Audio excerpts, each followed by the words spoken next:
Welcome back to the 31 Days of Halloween, and we're going to take a quick little look at Blair Witch 2 Book of Shadows.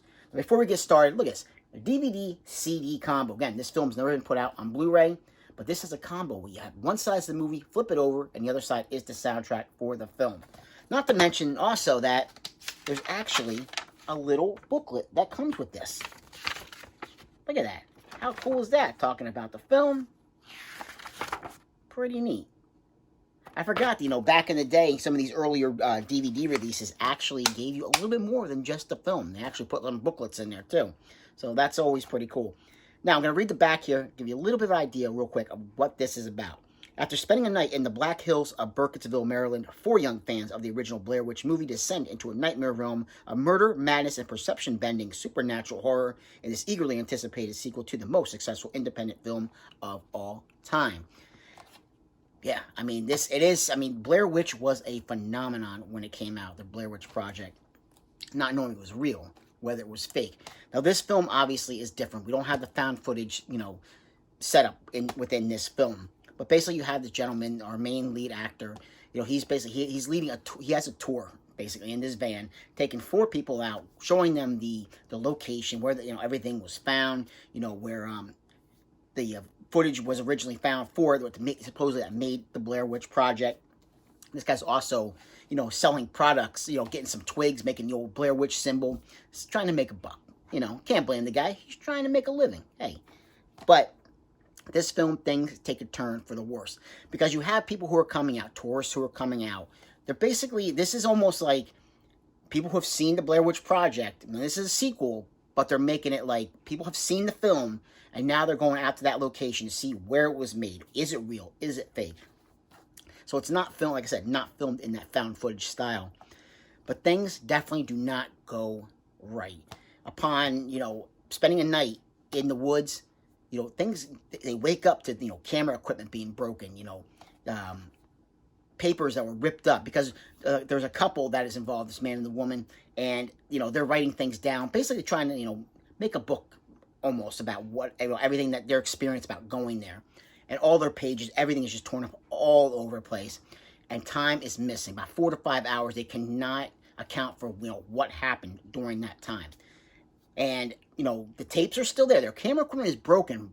This one girl, played by Kim Director, she can basically have visions.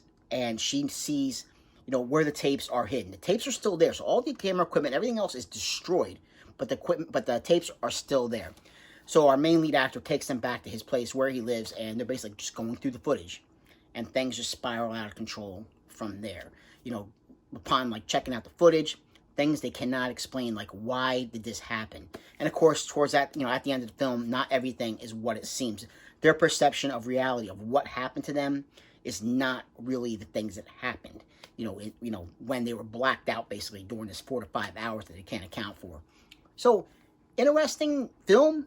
Yeah, it's not bad. I know back in the day when I saw this, I was not a fan. I have not seen this film since then. Saw it one time, and I was not a fan of it back in the day. Because it lost the magic of what Blair Witch Project was, of having that found footage. So it didn't capture me in that way.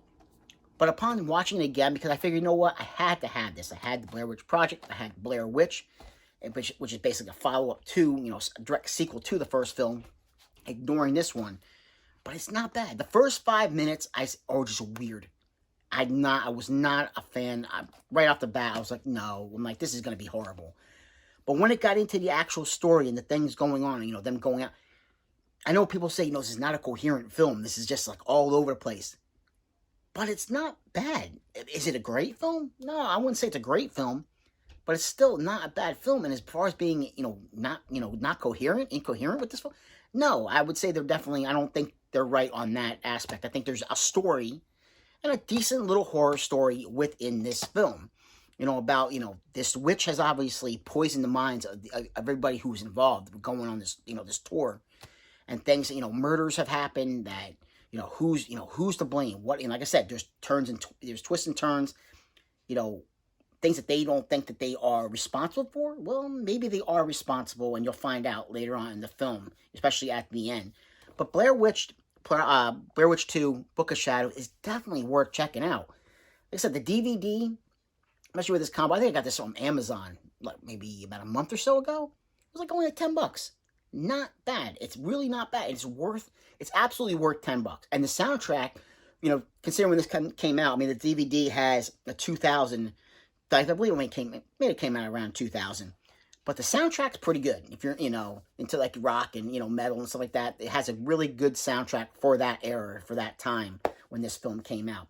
And it's definitely, it's worth checking out. I don't think anybody who had reservations about this film after seeing it maybe one time, go back and revisit it again. I don't think you're going to be disappointed. Just remember, it's not the Blair Witch Project, and it's not going to, it's not going to change your world as far as horror films go, but it's still a pretty decent film, all in all. It really is. So that's Blair Witch 2, Book of Shadows. Definitely, give it a try. I don't think you'll be disappointed. So like, subscribe, and comment if you get the chance, and I'll catch you in another episode. Take care. Bye.